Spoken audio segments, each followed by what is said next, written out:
একটা জিনিস আপনাদেরকে বলে রাখি, সেটা হচ্ছে কিনবো মার্কেট, তারপরে হোলসেল জুতার মার্কেট, ঘড়ির মার্কেট, এগুলো সব এক জায়গাতেই, ঠিক আছে, এক জায়গাতেই। সো আমি তো ভিডিওর প্রথমেই লোকেশন বলে দিছি, আপনারা ওই জায়গাতে আসলে আশেপাশে ঘোরাঘুরি করলে সব কিছু পেয়ে যাবেন, বা কাউকে জিজ্ঞাসা করলেই আপনাদেরকে সব কিছু বলে দেবে।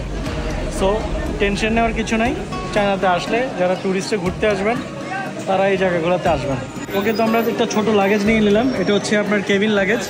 তো আমাদের এবার ইলেকট্রনিক জিনিস যেহেতু চায়নাতে অনেক বেশি কেনা হচ্ছে, অনেক কিছু কিনছি আমরা। কালকে আমরা ইয়াতে গেছিলাম শেনজেন মার্কেটে, ওয়ার্ল্ডের সবচেয়ে বড় ইলেকট্রিক মার্কেট যেটা। তো এই জন্য হচ্ছে ইলেকট্রিক জিনিস নেওয়ার জন্য আমরা একটা ছোটো লাগেজ নিয়ে নিছি।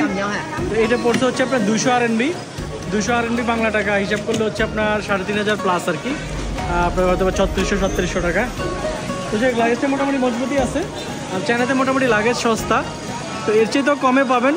যেমন এই যে এটা হচ্ছে আরও কম, এটা আমরা নিই নেই, এগুলো অতটা ভালো না, বাট একটু ভালোটা নিচ্ছি। তো যাই হোক, এখন হচ্ছে আমরা শপিং করবো। তো গাইস, ভিডিওটা কেমন লাগলো আজকে সেটা কমেন্ট করে জানাবেন। ওয়াচ মার্কেট দেখালাম আপনাদেরকে আজকে, তারপরে হচ্ছে শুর মার্কেট দেখালাম হোলসেল। যারা যারা চায়না আসার প্ল্যান করছেন অবশ্যই এই জায়গাগুলো মিস করবেন না। তো আমরা এখন শপিংয়ে যাব। Bye buy from China.